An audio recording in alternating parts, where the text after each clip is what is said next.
débouche déjà les vins en avance parce que quand le spectacle aura démarré, ça sera plus compliqué.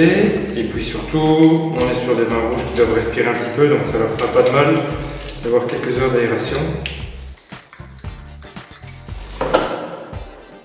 On va faire un petit clin d'œil à Eric. Eric n'arrive pas en retard, hein. T'as vu ce qui tombe?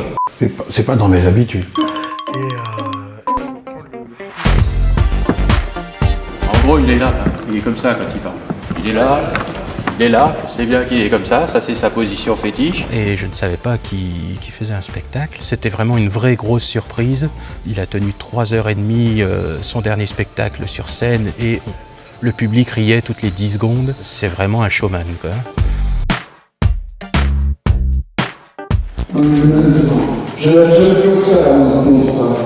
C'est pas politiquement correct. Tu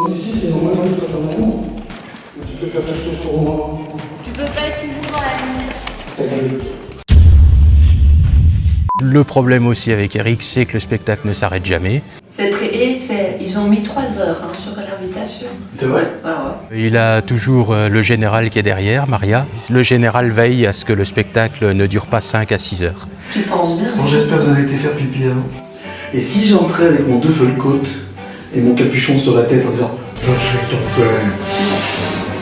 Non, c'est pas toi.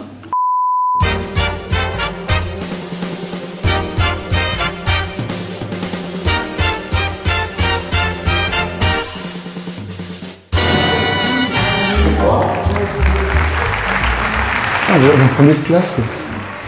C'est l'horreur. Ni Dieu ni maître, c'est un coup de chance. C'est une idée, comme ça, un jour, je fais une conférence, j'arrive un peu à la bourre. Et 2 gars viennent me voir à la fin, ils me disent « Bonjour, on a une petite ASBL de production de spectacle qui s'appelle Bardaf et on voudrait vous produire. » Et on s'est rencontrés en faisant notre travail, en faisant des sélections de dégustation. Et puis, il était là présent sur des concours en tant que jury. Moi, j'étais encore candidat. J'ai un peu, les gars, vous êtes gentils, mais c'est pas un spectacle, c'est une conférence. Puis le truc m'a gratté un peu. Et puis un jour, quelqu'un m'appelle en me disant, voilà, vous voulez pas venir faire une dégustation? Et je leur dis, mais si vous voulez, je peux vous présenter un truc autrement. Et de fil en aiguille, de Caraïbes en chinchilla, c'est parti. Et puis arrive maintenant le spectacle. Et se retrouver ici à Rouvroy, c'était une histoire de fou. C'est que Aristide Spears et Pascal Carré, qui sont les 2 des associés de la cave des sommeliers, qui sont des amis.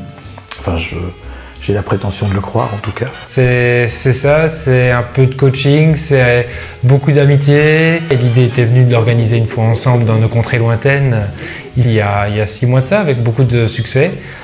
Et cette salle est magique. Cette salle est... Je me suis senti bien, je me suis senti heureux sur la scène, il y a quelque chose. Et l'idée, c'était encore de réitérer l'expérience en faisant encore mieux. Et vous voulez partir avec un tablier? Elle est pas belle, votre fille? Le spectacle d'Éric Boschmann, ça tourne tout autour du vin, l'histoire du vin et tout. Alors on rit, on boit, il chante et en plus, parfois il chante juste. Donc c'est pas trop mal, il faut aller le voir. On a un mécanisme chez nous. Et puis, ça va marcher jusqu'au 3e, 4e siècle après Jean. Donc voilà, Eric, c'est une sommité, toujours très pertinent derrière son bagou et sa faculté à disserter oralement ou de façon écrite sur le vin. Mais voilà, Eric, c'est tout d'abord un amoureux du vin et puis qui partage ça, donc il partage avec son public, avec tout le monde et avec ses confrères. Moi, je me définis comme un conteur. Ma vie, c'est de raconter des histoires aux gens, de leur apporter un peu de plaisir. Et si ça les fait sourire, ma foi.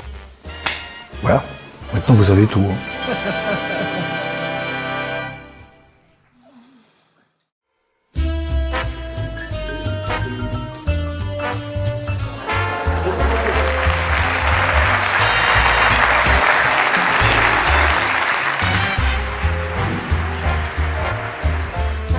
Qui parmi vous boit du martini?